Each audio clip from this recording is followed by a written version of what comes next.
Yeah, nasty. Yeah. केटाहरूसँग गरी गरी मस्ती हाम्रो केटाहरू सबैजना अब अब एकदमै दामी हामी अब यहाँ पट्यानी बजारमा घुम्दै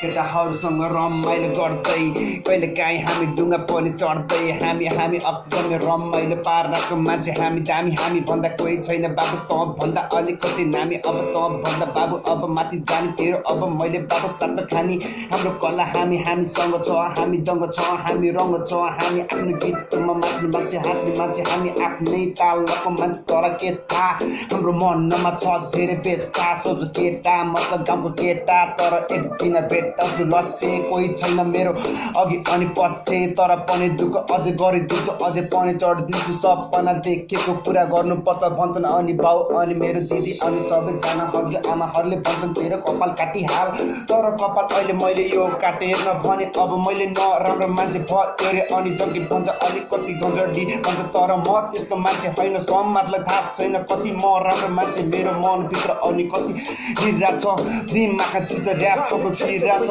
सबैलाई थाहा छ मैले के गरिरहेछ सबैलाई थाहा छ मैले कति राम्रो काम गर्छ अब सबैले भनिरहेछ अलिकति राम्रो काम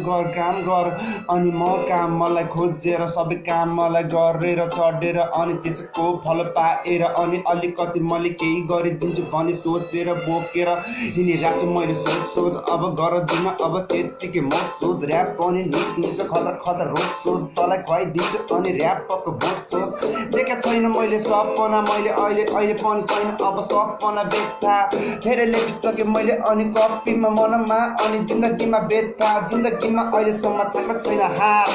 गरिदिन्छु अब म पनि पार हिल्लामे बाटो त्यही पनि भिज्दै टेक्दै म सपनासँग सबै छ मेरो केटाहरू सबै दङ्गै छ हामीलाई लागिरहेछ अनि रङ्गै त बाबाले भन्नुहुन्थ्यो पारा धन्दैछ तर गाउँले केटाको पारा भिन्दैछ गाउँले केटा सबिन्दाई बनि सबैले चिन्दैछ गाउँमा रमाइलो गरी हामी आफू रहिला भन्दा बाबु आएको छैन बाबु म त अनि पहिला मेरो अङ्कलको नाम भयो फेरि अनि बाबु पहिला